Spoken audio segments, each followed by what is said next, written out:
Que o Banco Central resolveu manter a taxa Selic em 13,75% ao ano, isso provavelmente você já sabe.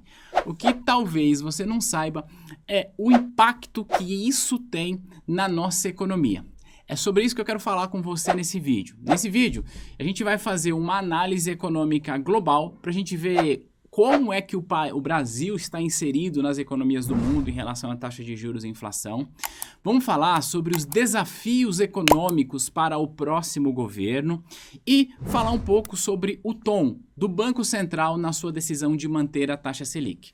Meu nome é Thiago Feitosa e aqui nesse canal eu ajudo você a ser um profissional, uma profissional de mercado financeiro muito completo, porque aqui eu ajudo você com as principais certificações do mercado financeiro.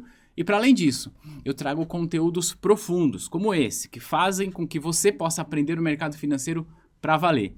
Se você é novo ou nova nesse canal, se inscreve, ativa o sininho para você não perder nenhum conteúdo, tá bom?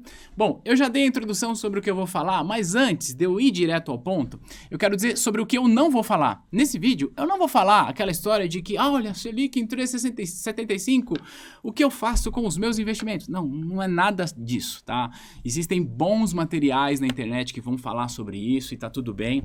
Eu quero falar algo que vai além disso, beleza? Então vamos lá. A gente vai começar, eu vou começar compartilhando com você a tela do meu computador aqui. Eu já deixei aberto aqui algumas abas para que a gente possa olhar para o que está acontecendo. Depois a gente vem do mundo para o Brasil e quais são os desafios econômicos a partir do ano que vem, tá bom? Então, olha só, isso que você está vendo na tela, deixa eu só pegar aqui o cursor para eu deixar essa parada aqui um pouco maior para você enxergar aqui, ó. E eu acho que eu vou ficar aqui embaixo, porque aí fica melhor para você enxergar. Ótimo. Isso que você está vendo aqui na tela, eu vou estar olhando para baixo porque o meu retorno está aqui, é a relação de taxa de juros dos países do G20, das principais economias do mundo, tá? Olha só, o Brasil hoje tem a segunda maior taxa nominal do G20, ficando atrás somente da Argentina. E a taxa de juros muito alta, em 3,75, ela é perversa para a economia, ela é muito ruim para a economia. Por quê? Porque quanto maior é a taxa de juros, tá? Maior é o custo do capital, seja para o governo, que precisa tomar dinheiro emprestado emitindo títulos públicos, e, portanto, fica mais caro ele tomar dinheiro emprestado, eu vou me aprofundar nisso nesse vídeo. E se fica mais caro para o governo tomar dinheiro emprestado, sobra menos dinheiro para ele investir em iniciativas como saúde, educação, segurança e tudo mais. Mas também fica mais caro o custo do capital para a iniciativa privada. Então, se uma empresa pretende tomar dinheiro emprestado no mercado para financiar algum projeto, com a taxa de juros muito alta, inviabiliza esse projeto. Portanto, se a empresa não investe nesse projeto porque a taxa de juros está alta, o que vai acontecer é que essa empresa não vai investir em pesquisa, desenvolvimento, não vai gerar emprego, não vai gerar renda, e aí a gente fica patinando nessa questão de desemprego e falta de renda para as pessoas. Então, primeiro, a taxa de juros alta, ela não é boa para ninguém mesmo, tá? Mesmo aquele investidor que acha que ele está ganhando mais dinheiro na renda fixa porque a taxa de juros está alta, a verdade é que se você for fazer a conta, comparar a inflação, você fala, poxa, o ganho real não é tão satisfatório assim, tá? Aí a gente vai se aprofundar um pouco mais na saúde financeira do nosso país. E aí eu repito, a gente vai chegar e você vai entender por que, apesar da taxa de juros estar alta, a nossa inflação está baixa, mas ainda continua incomodando, tá bom? Então, feito isso, voltando aqui. Então, o Brasil hoje tem a segunda maior taxa de juros dos países do G20, ficando atrás apenas da Argentina. Isso definitivamente não é um bom sinal. Agora, eu disse que ter a taxa de juros alta não é bom, é verdade, é ruim. Apesar de ser ruim, é necessário, sabe? Sabe aquele remédio que às vezes as pessoas, dada uma enfermidade, ela precisa tomar, mas ela sabe que aquele remédio ela vai mexer em um pedaço do seu corpo para melhorar, mas pode causar consequências ruins? Isso é elevar a taxa de juros. É um remédio amargo, muito amargo, para uma coisa muito pior, que é a inflação. Não existe nada pior para uma economia do que inflação alta. E por falar em inflação, quando a gente sobe taxa de juros, espera-se que a inflação caia. Então eu trago aqui, agora nessa tela, a relação de taxa de inflação para os mesmos países do G20. Olha só que coisa interessante da gente olhar. Eu disse que a nossa vizinha, a Argentina, aqui nessa tela, tem a maior taxa de juros de todos os países. Tá aqui. Só que a nossa vizinha, a Argentina, também tem a maior inflação de todos os países do G20. Então a situação da Argentina está horrível, tá? O Brasil, por sua vez, tem a segunda maior taxa de juros, mas nós temos uma das menores inflações do G20. Isso é algo histórico, tá? Eu não me lembro quando isso aconteceu. Olha a nossa inflação acumulada em 6,47, tá? A gente só tem mais inflação do que França, Indonésia, Coreia do Sul, Japão, Arábia Saudita, Suíça e China. Países desenvolvidos, a zona do euro, a Rússia, a Itália, tudo com inflação maior do que a nossa inflação.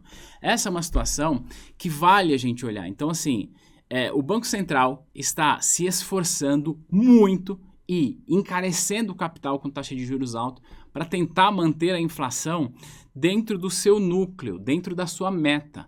O ponto que a gente precisa entender é o seguinte, que a política monetária, que é a taxa Selic, ela não resolve tudo sozinha. A gente precisa olhar para a situação fiscal do país. É isso que a gente vai olhar. E falar em situação fiscal é falar necessariamente da dívida. Agora, inclusive, está um amplo debate sobre a necessidade que o próximo governo terá de reajustar o teto dos gastos para poder cumprir algumas promessas de campanha. E aqui eu não quero julgar o mérito disso. Este é o fato. Se o presidente Bolsonaro tivesse ganho a eleição, talvez teria uma outra forma também de cumprir promessas de campanha.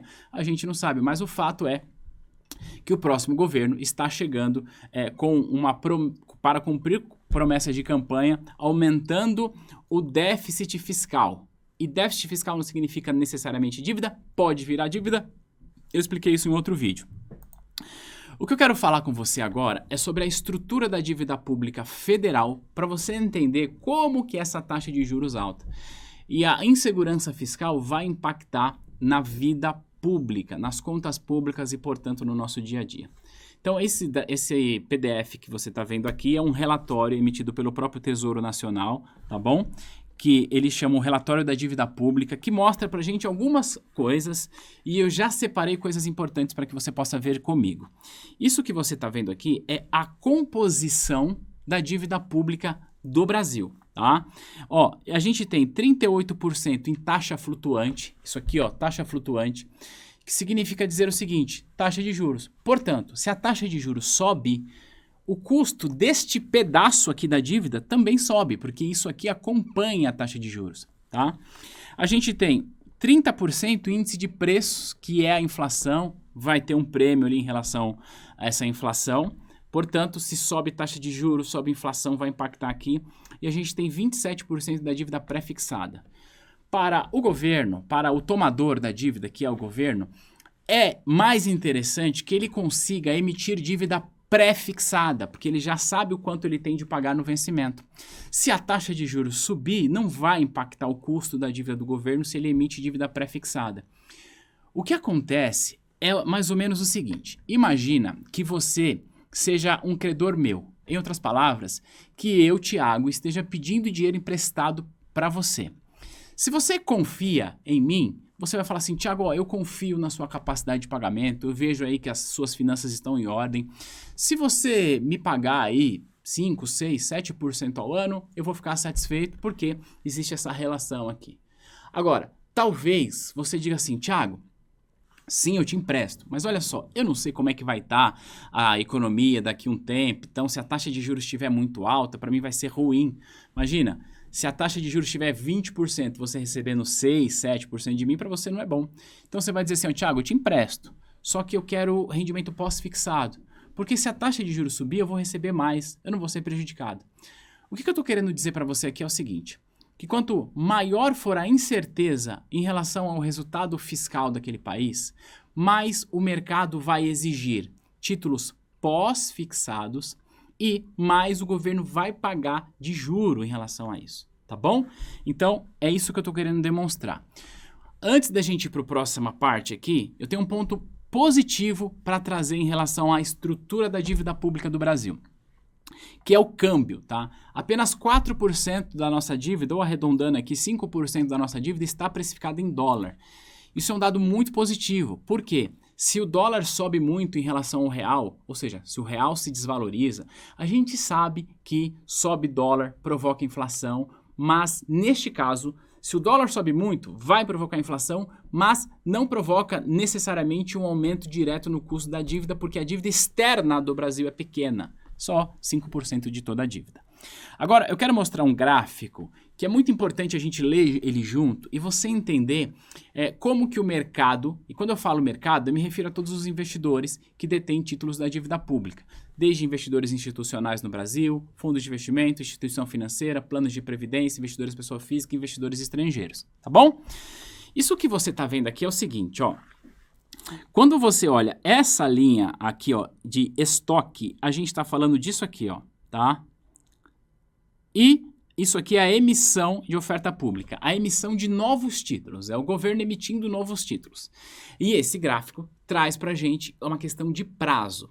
Então, olha só, essa linha que ela forma uma barriga assim, ó, ela está demonstrando para a gente qual era o prazo médio da dívida naquele período. Então, por exemplo, se a gente pegar aqui, ó, em março de 2013 e vir aqui, a gente vai descobrir que o prazo médio da dívida do governo era de 4 anos, tá?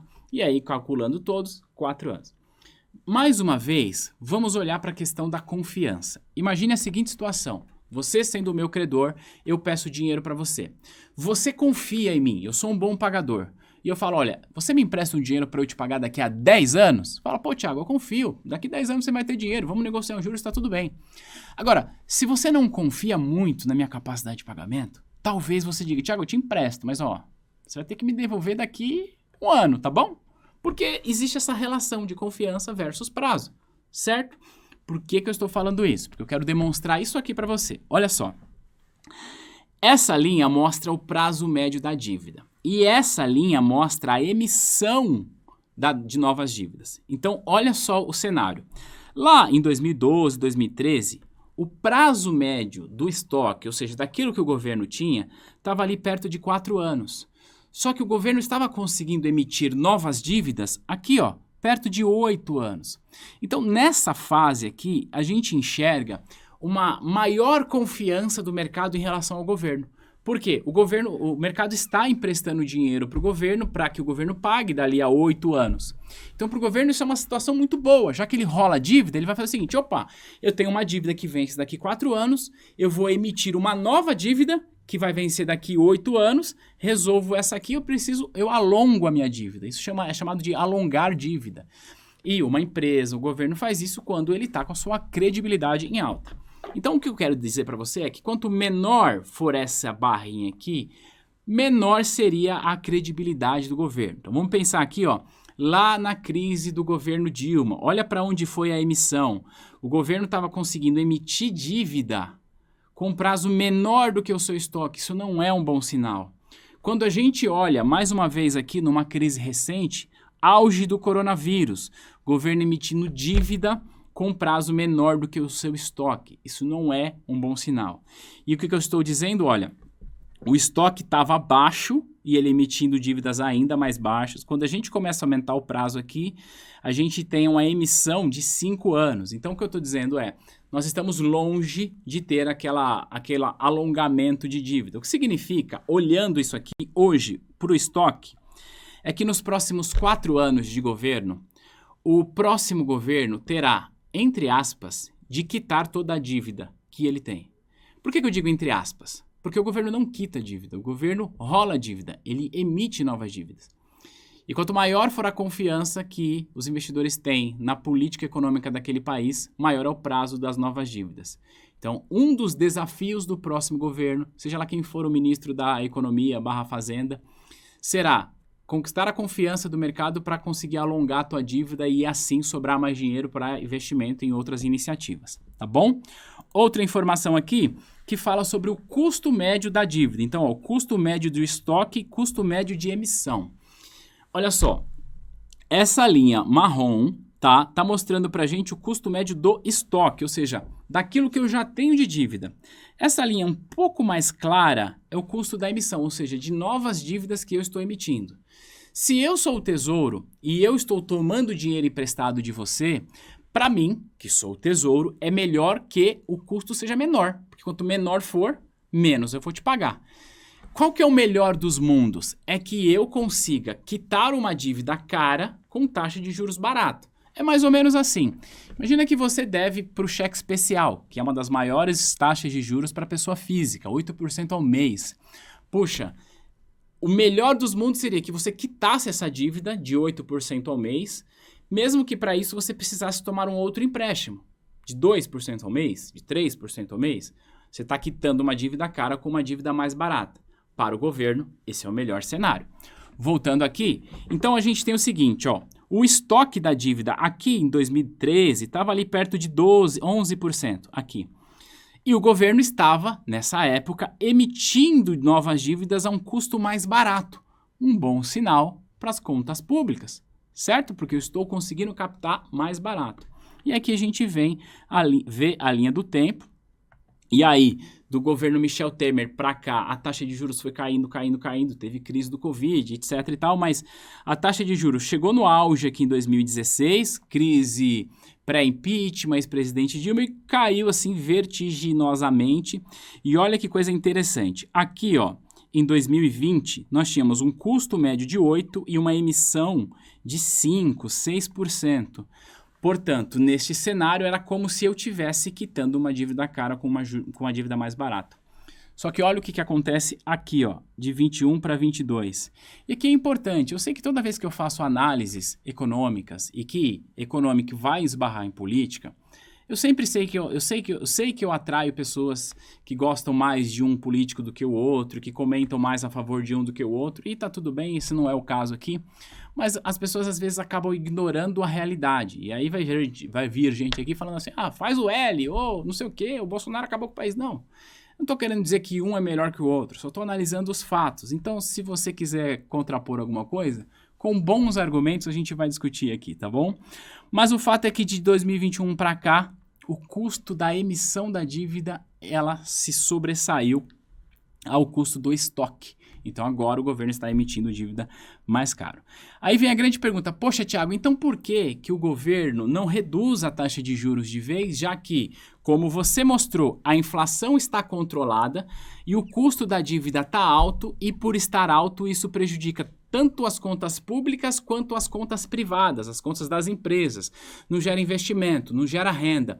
A gente tem uma taxa de juro real alta, é verdade, talvez uma das maiores do mundo. O que a gente precisa entender é que, como eu falei nesse vídeo, a política monetária, a taxa de juros, ela não resolve a vida sozinha. A gente olha também para a política fiscal. E nós estamos vivendo aí uma espécie de dominância fiscal. O que é dominância fiscal? É quando as políticas fiscais, elas podem se sobressair ao ponto de que as políticas monetárias se tornem inócuas, ou seja, que não tenha tanto efeito assim. Ou seja, o Banco Central sobe taxa de juros, mas se a gente não tem bons parâmetros fiscais, o governo gasta muito mais do que ele arrecada, não tem contrapartida, o que a gente pode provocar com isso é uma desvalorização do real em relação ao dólar, por exemplo, e a alta do dólar pressiona preço, pressiona a inflação, tá bom? E aí, o Copom decidiu manter a taxa ontem, a gente vai ver essa parada junto aqui, ó. Isso aqui, ó, Copom mantém a taxa Selic em 13,75. Tão importante quanto saber o que o Copom fez é entender o porquê que ele fez. E aqui ele traz pra gente um overview. E aí, eu já destaquei algumas coisas que eu quero ler com você, ó. Entre os riscos de alta para o cenário inflacionário e as expectativas de inflação, destacam-se 1. Maior persistência de pressões inflacionárias globais. Isso porque, se o mundo está vivendo uma pressão inflacionária, isso impacta a nossa inflação. Porque a gente vive em uma economia globalizada, a gente exporta, a gente importa. Então, se a gente importa algo que está mais caro, vai impactar nos nossos preços aqui. Então, o Banco Central, quando ele olha para essa decisão, ele olha também para o mundo. Como que a coisa está no mundo? Então, dizer, por exemplo, que olha, os Estados Unidos estão com uma inflação maior do que a gente. Bom, olhando para o aspecto de inflação, poxa, é um bom sinal. Porque a gente está com uma inflação modestamente controlada. Só que as políticas monetárias adotadas pelos Estados Unidos para controle da sua inflação vai impactar na nossa inflação. Então, a coisa não é tão simples assim, mudou a taxa aqui, vai resolver. Depois, o Banco Central destaca a elevada incerteza sobre o futuro do arcabouço fiscal do país e os estímulos fiscais adicionais que impliquem sustentação da demanda agregada, parcialmente incorporado nas expectativas de inflação e nos preços dos ativos. O que ele está dizendo aqui? Olha, eu, Banco Central, que sou independente em relação ao governo, eu, Banco Central, eu estou com uma grande incerteza sobre o futuro do arcabouço fiscal do próximo governo. E aí, a depender de como isso será conduzido, isso pode pressionar a nossa inflação, por isso eu, Banco Central, não mexi na taxa de juros, tá? E tem um ponto que ele fala que o hiato do produto mais estreito do que utilizado atualmente pelo comitê em seu cenário de referência, em particular no mercado de trabalho. O que é esse hiato do produto? Qual que é o espaço que a gente consegue estimular a nossa economia, colocando mais dinheiro na economia, sem provocar inflação. Basicamente, de um jeito bastante simples, é o seguinte. Imagina que você seja um pequeno empreendedor e você tenha na sua casa aí 2 carrinhos de hot dog e você vende hot dog, tá? E aí, o seu carrinho já está lá, os 2. Só que como a demanda está fraca, você está operando só com um. Se a gente tem uma injeção na economia que começa a aumentar a sua demanda, bom, para você é muito fácil porque você tem um hiato de produto que eu já tenho capacidade de produção ociosa, que é o meu segundo carrinho de hot dog. Vou colocar ele para operar sem aumentar muito o custo. Então, dado o hiato do produto, uma injeção de liquidez no mercado, que é o que promete o próximo governo, isso não provoca tanta inflação se eu tenho um hiato do produto significativo. Agora, se eu não tenho esse hiato, o que vai acontecer é uma injeção de liquidez no mercado. Se eu não tenho esse hiato, ou seja, a capacidade de produção ociosa, o que significa necessariamente é que empresas, para atender essa demanda, talvez tenham de aumentar a estrutura, aumentar custo, isso pode provocar inflação. Então, o hiato do produto está menor do que o Banco Central usualmente usava, tá bom? E para a gente fechar, olha só, o comitê entende que essa decisão reflete blá, blá, blá, blá, blá, blá, blá, blá, e é compatível com a estratégia de convergência da inflação para o redor da meta ao longo do horizonte relevante, que inclui os anos de 23 e 24. O que eu quero que você entenda aqui é o seguinte: quando o Copom decide a taxa de juros hoje, ele não está olhando para essa inflação aqui, ó. Não é para essa inflação aqui. Isso aqui é inflação do passado, ele está olhando para frente. Então, a decisão de manter a taxa de juros hoje é pensar na convergência de inflação para 2023, para 2024. O que já foi, já foi. Diga-se de passagem, esse ano a gente pode ficar acima do teto da meta mais uma vez. Então, o Banco Central está dizendo, olha, essa decisão reflete o que a gente está olhando para a inflação para 23 e 24. Agora, mais um ponto. O comitê se manterá vigilante, avaliando se a estratégia de manutenção da taxa básica de juros por período suficientemente prolongado será capaz de assegurar a convergência da inflação. Ou seja, a taxa de juros está alta e esse é um período longo de taxa de juros alta e provavelmente se manterá mais alta por um período, mas eu, Banco Central, estou de olho para saber se isso vai ser suficiente. Se isso vai ser suficiente para derrubar a minha inflação para o centro da meta. Aí a gente fecha aqui dizendo o seguinte, ó. O comitê enfatiza que os passos futuros da política monetária poderão ser ajustados e não hesitará em retomar o ciclo de ajuste caso o processo de desinflação não transcorra como esperado. O Banco Central está dizendo é o seguinte, olha, o Banco Central estou de olho, eu, Banco Central, reconheço que a taxa de juros está alta, mas dado as incertezas globais, dado as incertezas da política fiscal no país, eu, Banco Central, entendo que isso é necessário. Eu sei o quanto isso é ruim, porque isso não é bom para a economia, mas eu preciso controlar a inflação porque esse é o meu papel. E ele está dizendo, olha, eu, Banco Central, continuarei de olho, porque se eu, Banco Central, perceber que essa política de monetária restritiva, que aperta a economia, se ela não resolver, a gente vai retomar um novo ciclo de alta. Então, o grande desafio para a política econômica a partir do ano que vem é ter políticas sociais que são extremamente importantes, porque nós vivemos em um país pobre e a gente não pode desassistir as pessoas que necessitam dessas políticas, mas esse governo precisa trazer propostas reformistas, propostas que ajustem as contas públicas, talvez uma proposta de reforma tributária, talvez uma proposta de reforma no próprio orçamento, para que a gente não entre em nenhuma espiral de que eu, governo, preciso gastar mais para atender essa população e o fato de o governo gastar mais sem contrapartida provoca dominância fiscal e isso provoca inflação. E porque provoca inflação eu preciso gastar mais e porque eu... Percebe onde eu quero chegar? Então é isso, eu quis trazer essa reflexão para que você pudesse entender a estrutura da dívida pública do país, o desafio para o próximo governo e para que você possa entender que política monetária sim é importante para controle de inflação, mas sem uma boa política fiscal ela se torna inócua. Qual que é o meu sentimento em relação ao que vai acontecer com a economia para o próximo governo? Ora, sendo muito honesto, o meu sentimento é de positividade. Eu espero que as coisas aconteçam da melhor forma. Se vai acontecer, não sei. Tenho lá as minhas dúvidas, prefiro assistir, prefiro entender um pouco mais quem que vai ser o ministro e ainda depois da escolha do ministro, entender um pouco da cabeça, do que pensa, do que fala e das suas ações ali, porque isso é muito importante. Não quero tomar nenhuma decisão precipitada em relação a julgar como será o próximo governo. Eu sempre dou o benefício da dúvida. Dei o benefício da dúvida para Dilma lá atrás, dei o benefício da dúvida para o Temer, para o Bolsonaro e dou o benefício da dúvida para o Lula mais uma vez, assim como foi no passado.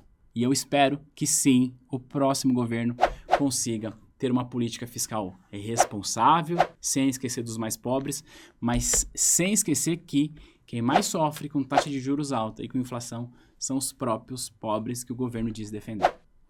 Conta aqui para mim nos comentários se esse vídeo fez sentido para você, se você aprendeu alguma coisa, vai ser muito legal a gente debater. E claro, repito, se fez sentido, compartilha ele com alguém que também pode fazer. A gente vai se ver no próximo material. Tchau, tchau.